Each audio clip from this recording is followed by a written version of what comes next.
इसी तरह के बयाना सुनने के लिए मौलाना मुनव्वर हुसैन सिद्दीकी ऑफिशियल को सब्सक्राइब करें।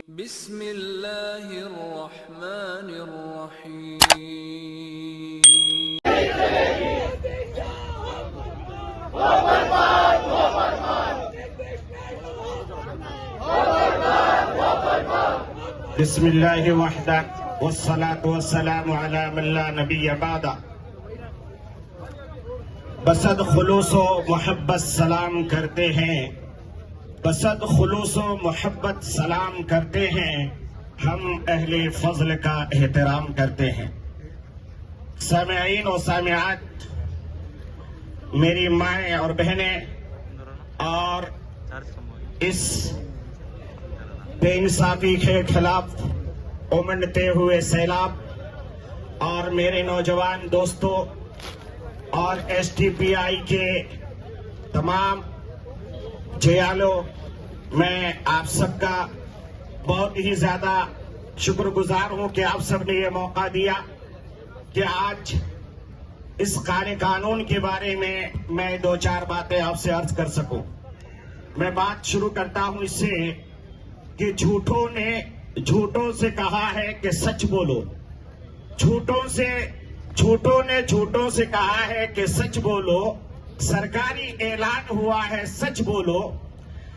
सरकारी ऐलान हुआ है, सच बोलो। घर के अंदर झूठ की एक मंडी है, घर के अंदर झूठ की एक मंडी है, मगर दरवाजे पे लिखा हुआ है सच बोलो। दरवाजे पे लिखा हुआ है सच बोलो, और गुलदस्ता के ऊपर यकजहती का नारा है। जैसा कि हमारा पार्टी कहता है ना शुभ, तो गुलदस्ता के ऊपर यकजहती का नारा है, उसके अंदर क्या लिखा है सच बोलो। और गंगा मैया में डूबने वाले सब अपने थे। इस भारत के चाहे किसी भी कम्युनिटी का आदमी हो, वो सब के सब एक ही है।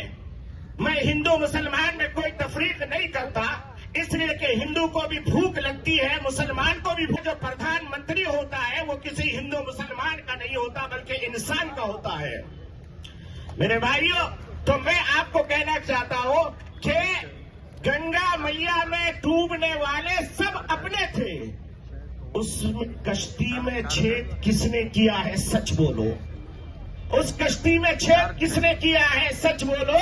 ये वक्त ऐलान कर देना चाहते हैं कि हम जिएंगे तो इज्जत के साथ जिएंगे, मरेंगे तो इज्जत के साथ मरेंगे, इसलिए कि हम टीपू सुल्तान की औलाद है, किसी भक्तर की औलाद नहीं है।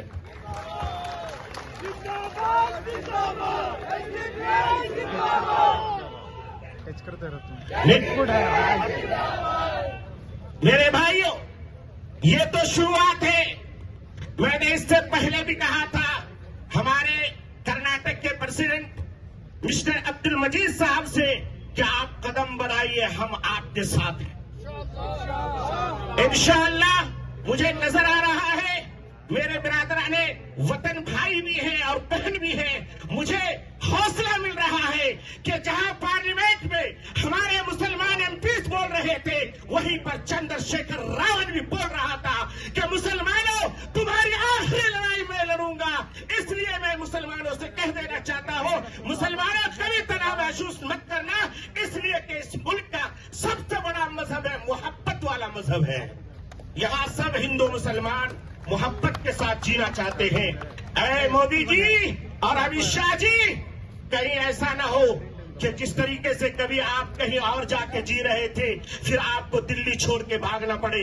और मैं आपको बता देना चाहता हूं, मुसलमानों ने पार्टियों में, बजटों में भर भर करके जेडीएस को वोट दिया था, मगर अफसोस होता है आखिरी वक्त के पड़ाव में, अरे क्या जरूरत थी आपको तो हम लोगों ने प्राइम मिनिस्टर भी बनाया, मगर आप आखिरी वक्त में मोदी का जो है तारीफ का पुल बांध करके मुसलमानों के सीने में छुरा घोंप रहे थे। इसलिए मुसलमान याद रखेगा, जहां पर नीतीश कुमार को हम नाक से चने चबवाएंगे इंशाअल्लाह, जहां पर हम चंद्रबाबू नायडू को भी उसके हैसियत याद दिलाएंगे, वहीं पर जेडीएस को भी हम याद दिलाएंगे कि मुसलमान वो कौम है मेरे भाइयों, इसलिए मैं आपसे बता देना चाहता हूं, हिम्मत हारने की जरूरत नहीं। ये सरजमीन हमारी सरजमीन है। जब सन 47 में ये मुल्क आजाद हुआ था, मुसलमान अपने चॉइस से कोई इधर जा रहे थे, कोई उधर जा रहे थे, तो वही जामे मस्जिद के लाउड स्पीकर से आवाज आ रही थी। वो कौन था? वो मौलाना अबुल कलाम आजाद रहमतुल्लाह अलैह कह रहे थे, ओ मुसलमानों, तुम कहां जा रहे हो? ये मुल्क तुम्हारा है, ये मस्जिदें तुम्हारी है, ये मंदिरों की हिफाजत करना तुम्हारी जिम्मेदारी है, ये दरगाहों की हिफाजत करना तुम्हारी जिम्मेदारी है।